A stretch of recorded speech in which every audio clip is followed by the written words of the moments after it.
press release KMITB, tuntutan pembebasan mengenai penahanan salah satu anggota keluarga mahasiswa Institut Teknologi Bandung.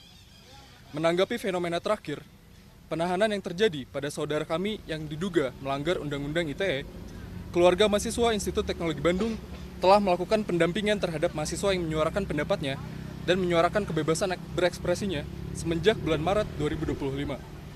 Berbagai upaya sudah dilakukan untuk memastikan keselamatan dari saudara kami.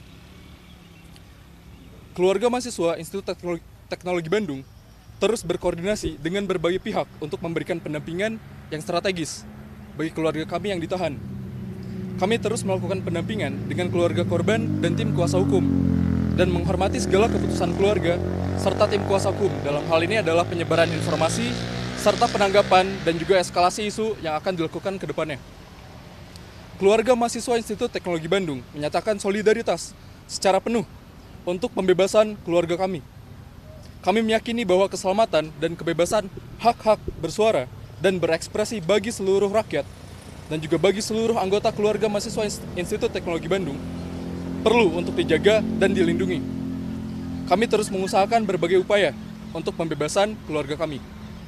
Langkah yang telah diambil dilakukan secara terukur dan terkoordinasi sehingga tidak kontraproduktif untuk memastikan keselamatan dari keluarga kami untuk mendapatkan perlakuan yang adil di mata hukum.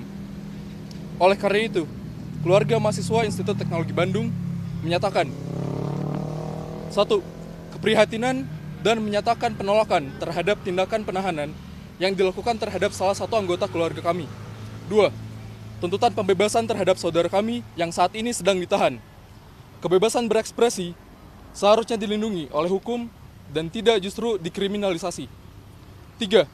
Ajakan kepada seluruh elemen KMITB, akademisi, dan seluruh masyarakat sipil untuk bersatu dalam semangat membawa negara ini menjadi tempat yang lebih baik, penegakan hukum yang tepat dan berkeadilan, menjaga solidaritas, dan bersama-sama mengawal proses ini untuk pembebasan keluarga kami.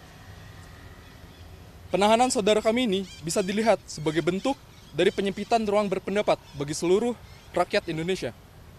Hal yang dilakukan keluarga kami lebih baik dilihat sebagai upaya kritis untuk mengedukasi bahaya penyalahgunaan artificial intelligence yang berdampak negatif. Kami sangat menyayangkan hal tersebut. Bahwasannya, membungkam satu suara kritis adalah ancaman bagi kebebasan bagi seluruh rakyat Indonesia. Hari ini, satu dari kami ditindas. Maka seluruh keluarga KMITB bersuara. Patah tumbuh, hilang berganti. Gugur satu, tumbuh 1000. Untuk Tuhan, bangsa, dan alma mater. Bandung, 10 Mei 2025, Ketua Kabinet Keluarga Mahasiswa ITB. Sekian. Ya, kalau kita melihat respon tersebut, Mbak, ya, terkait narasi yang disampaikan Pak Budi itu juga barangkali itu sangat berlebihan yang diucapkan terhadap mahasiswa, ya.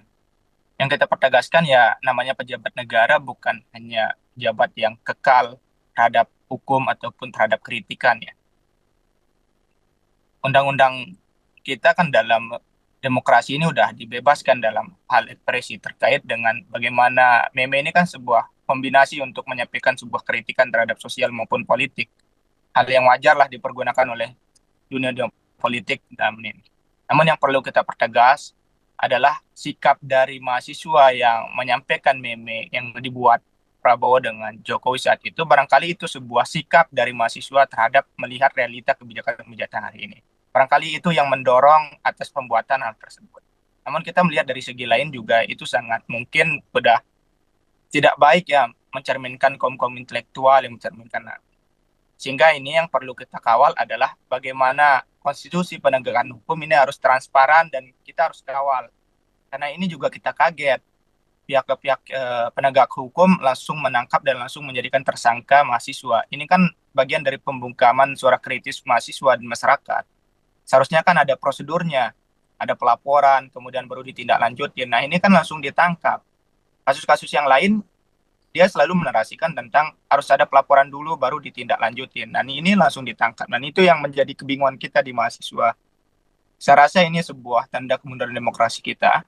Karena ini dalam sebuah konteks pembungkaman daya-daya kritis. Seharusnya ada transparanan, keterbukaan terhadap publik, Mbak. Tapi kalau dari Budi Ari misalnya melihat kalau ini adalah pelecehan kepada kepala negara, dari BMS sepakat soal itu. Ya kalau kita nggak sepakat ya, karena kepala negara juga kan bukan hal yang kekal terhadap hukum ataupun apa. Ya namanya kepala negara ya harus siap terbuka dengan daya-daya kritik dari mahasiswa maupun masyarakat. Itu mungkin sebuah ekspresi ya. Dan yang harus mendalam dilihat, kenapa meme seperti ini harus keluar dari masyarakat. Nah, hal itu ya seharusnya yang diperdalam. Mungkin karena keresahan, mungkin karena melihat realita kebijakan, ataupun sebagainya. Sehingga hal yang dicapkan terhadap mahasiswa tadi adalah pelecehan terhadap institusi negara, itu barangkali tidak tepat menurut saya. Karena itu menggambarkan bahwa seolah-olah pemerintah negara tidak bisa dikritisin.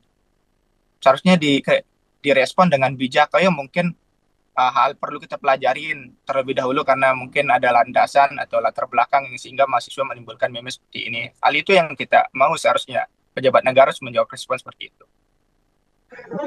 Kalau dari istana, tadi jubir istana bilang lebih baik pembinaan. Kalau pembinaan, apakah langkah yang lebih baik sebenarnya? Atau tetap ada alternatif lain yang seharusnya dipilih?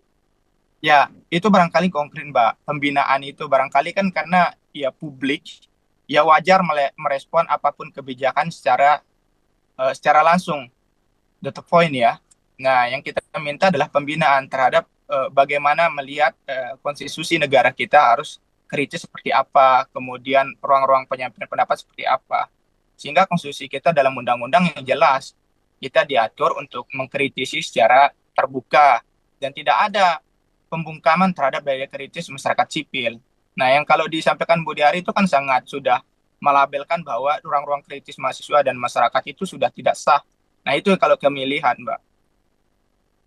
Kalau bentuk pengawalan yang akan dilakukan BMSI soal penegakan hukum kasus yang mahasiswa ini akan seperti apa pengawalannya?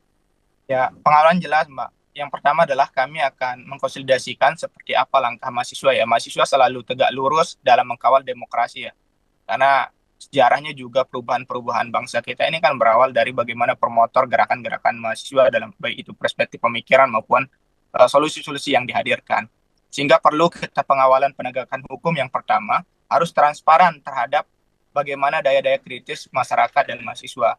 Kemudian yang kita dorong adalah terhadap pemerintah untuk menegakkan bagaimana aturan-aturan undang-undang ITE yang seharusnya itu bukan hanya narasi tertulis yang dituangkan, melainkan praktek langsungnya dalam demokrasi itu seperti apa. Itu yang kita mau akan dorong. Ya, yang saya dan teman-teman Amnesty cermati, penangkapan ini justru bertentangan dengan semangat untuk melindungi dan menjamin kebebasan berekspresi, termasuk berekspresi dalam bentuk mengkritik pejabat negara atau mantan pejabat negara melalui berbagai cara, entah itu tulisan, karya tulis, baik itu di ranah digital atau karya seni, baik yang bersifat satir atau sarkastik, seluruhnya adalah bagian dari kebebasan berekspresi yang tidak boleh misalnya dikriminalisasi. Karena itu kami mendesak agar jajaran kepolisian, khususnya Bareskrim Polri, untuk segera membebaskan mahasiswi tersebut, segera dan tanpa syarat. Ya, kami melihat sikap itu sebagai tindakan yang represif, menyerupai tindakan-tindakan di negara-negara otoriter.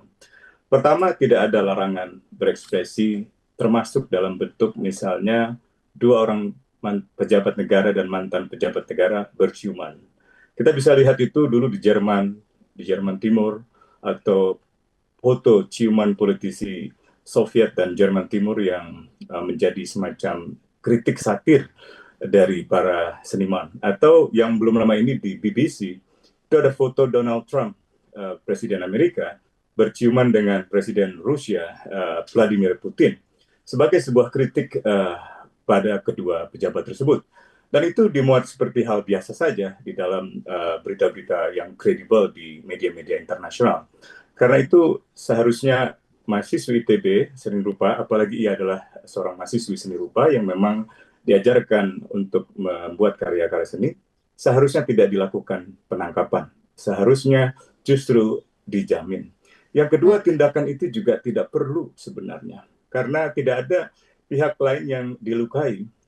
Kedua orang yang dipotret atau yang difoto dalam bentuk karya artificial intelligence itu adalah dua orang politisi. Tidak ada kritik yang bersifat serangan, apalagi yang bersifat pribadi, misalnya menyerang etnisitas Jokowi yang Jawa atau Prabowo yang Jawa dan seterusnya. Tidak ada yang bersifat pribadi. Jadi lebih bersifat kritik terhadap pejabat negara. Dan Mahkamah Konstitusi belum lama ini sudah memutuskan bahwa tidak boleh lagi ada pejabat negara atau institusi negara atau bahkan perusahaan yang menggunakan pasal-pasal pidana untuk menjerat kritiknya. Tampaknya pihak kepolisian menyadari presiden atau jurisprudensi baru ini, karena itu tidak menggunakan pasal-pasal pencemaran nama baik atau penghinaan, melainkan menggunakan pasal kesusilaan. Pasal kesusilaan yang digunakan oleh kepolisian menurut Divisi Humas Mabes Polri adalah pasal yang saya kira cukup serius karena mengandung ancaman 12 tahun dengan denda maksimal 12 miliar. Artinya bukan saja polisi melanggar atau berbuat eksesif terhadap perbuatan yang bukan atau tidak dilarang oleh hukum, bukan saja tindakan itu tidak perlu, tapi tindakan itu juga tidak proporsional gitu, karena mengandung ancaman 12 tahun penjara dan ancaman perdata atau ganti rugi sebesar 12 miliar.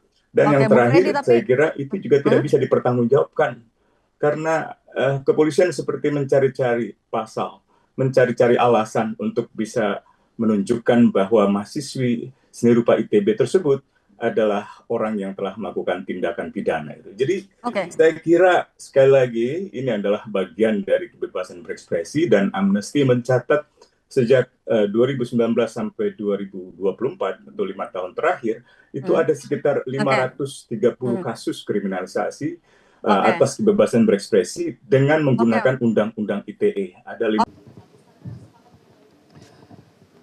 Kalau ada pasal-pasalnya kita serahkan ke polisi, tapi kalau dari pemerintah, itu kalau anak muda, ya mungkin ada semangat-semangat yang telanjur, ya mungkin lebih baik dibina ya.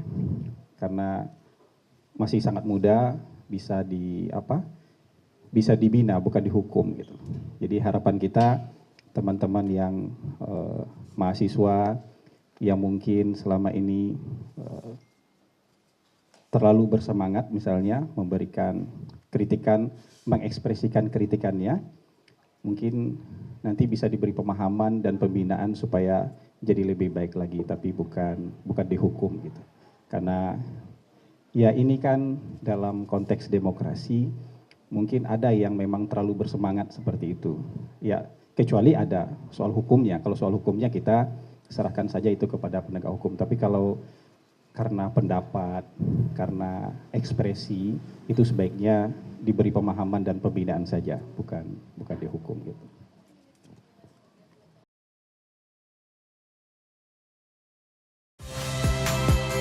Saya Nitya Anissa, saksikan program-program Kompas TV melalui siaran digital, pay TV, dan media streaming lainnya. Kompas TV, independen, terpercaya.